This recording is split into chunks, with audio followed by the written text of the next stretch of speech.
galera, meu nome é Isabela Zanquetin e hoje a gente vai falar sobre uma personagem da história que eu particularmente gosto muito, que é a Rainha Elizabeth I, a Rainha da Era de Ouro da Inglaterra.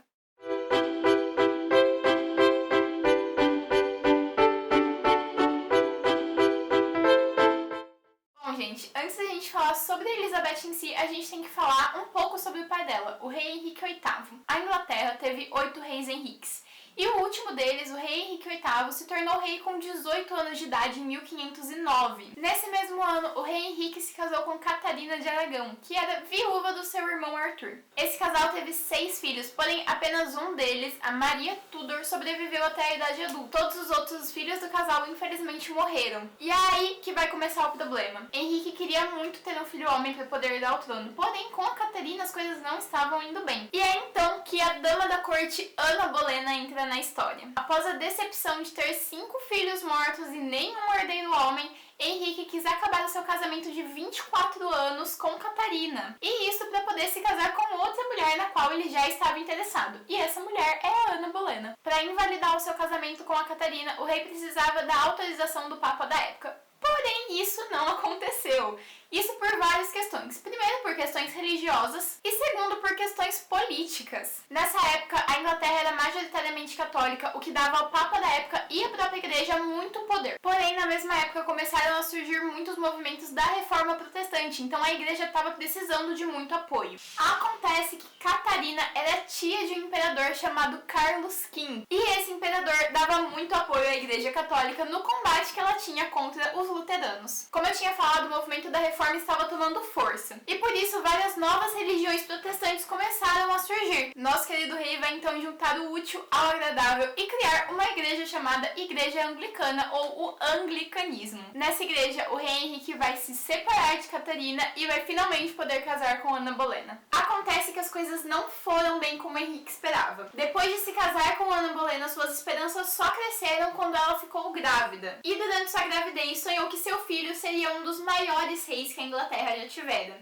Porém, só uma coisa nessa frase ia estar certa. Quando a criança nasceu em 1533 e Henrique viu que teria mais uma filha, ele ficou totalmente decepcionado. A criança, chamada Elizabeth, foi a única filha do casal. Acontece que, sem filhos homens, sem herdeiro para Henrique, sem felicidade do rei, o casamento acabou durando apenas 3 anos. E é então que em 1536, Ana Bolena vai ser executada sobre a acusação de adultério. Mas é claro que o rei Henrique VIII não iria parar por aí. Meses depois da execução de Ana Bolena, Henrique se casou novamente com uma mulher chamada Jane Seymour. A nova rainha, que já possuía 2 outras filhas mulheres de casamentos anteriores, finalmente deu ao rei o tão esperado filho homem. O triste dessa história é que após o nascimento do tão esperado filho homem e futuro rei Eduardo VI, Jane acaba falecendo durante o parto. Mas Isabela, o que aconteceu com a pequena Elizabeth? Bom, após sua mãe ser decapitada e o casamento de seu pai com outra mulher, Elizabeth acaba perdendo todos os direitos que ela tem ao trono. A pequena menina foi criada e educada fora da corte, tendo aula principalmente de línguas, dança e música. Quando sua educação acabou em 1550,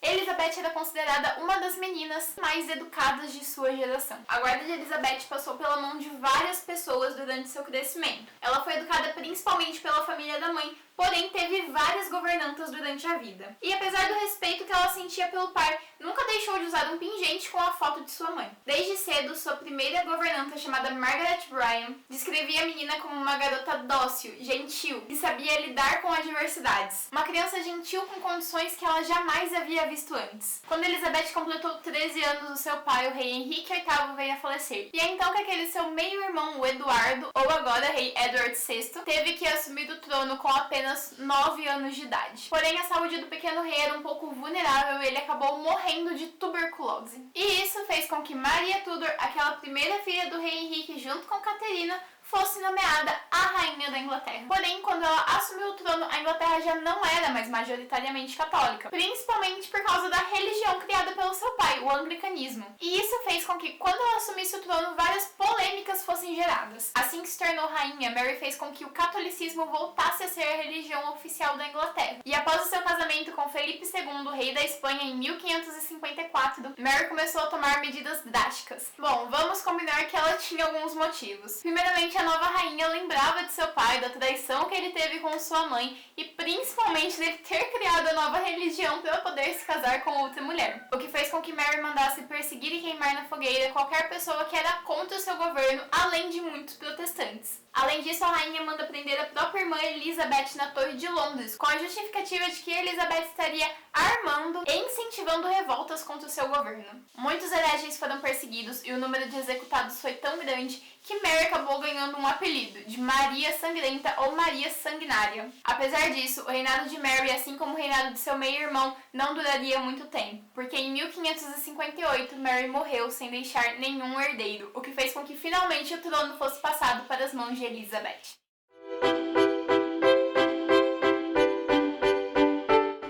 Com 25 anos de idade, Elizabeth I é coroada rainha e viria a ser, assim como sua mãe havia sonhado, uma das maiores rainhas que a Inglaterra já teve. É nessa parte da história que entram as grandes mudanças e grandes feitos da nossa querida rainha. Em 1563, o novo corpo eclesiástico traz a ressurreição do anglicanismo, que mais tarde se tornaria novamente a religião oficial da Inglaterra. Essa ressurreição vai ser aplaudida de pé principalmente pelos nobres, que tiveram suas terras confiscadas pela Igreja Romana. Porém, por causa disso, 8 anos depois, a rainha viria a ser excomungada pela Igreja Católica. Elizabeth se tornou uma rainha muito querida e respeitável pelo seu povo. A população a apoiava muito. Então, ela centralizou o poder e começou a sua obra de engrandecimento da Inglaterra, investindo na indústria inglesa, na expansão econômica através da Companhia das Índias e no desenvolvimento do campo das artes e da literatura, publicando autores como Shakespeare e Edmund Spenser. Elizabeth inaugurou um momento áureo para sua nação. Em questões religiosas, a rainha tentou assimilar características do calvinismo para não dividir o reino por causa de crenças. Além disso, ela estabeleceu inúmeros acordos para poder evitar conflitos e principalmente deu voz aos católicos no parlamento para que não houvesse uma guerra civil. Apesar desse esforço, houveram sim conflitos com os católicos e até um conflito com o viúvo de sua meia-irmã, aquele rei Felipe II que eu já havia comentado, no qual o rei Felipe acabou saindo derrotado. Em questões marítimas, os mares que antes eram dominados pela Espanha passaram a ser dominados pela Inglaterra, que também começou a dominar a economia. Essa era de conquistas e grandes domínios em várias áreas ficou conhecida como a Era de Ouro da Inglaterra. Elizabeth nunca chegou a se casar e, assim como seus irmãos, não deixou nenhum herdeiro, e por esse motivo ficou conhecido como The Virgin Queen, a Rainha Virgem, ou a última da dinastia Tudor. Apesar de ser muito amada, como eu já tinha falado, a época em que ela viveu não favoreceu a rainha em ser uma mulher no poder. Muitos acreditavam que ela devia se casar, e apesar de muitos pensarem, tanto na época como agora, que ela tinha sim um amante, para Elizabeth era suficiente o fato dela ser rainha sem nenhum rei.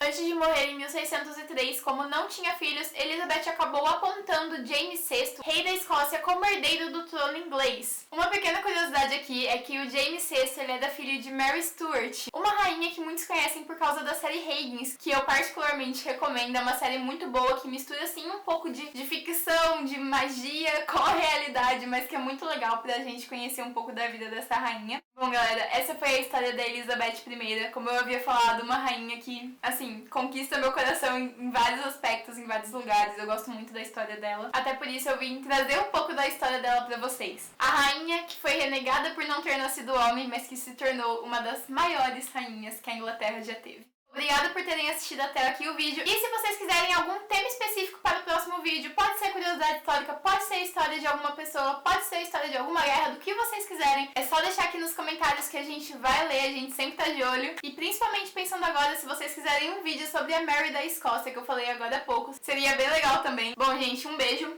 e até a próxima história.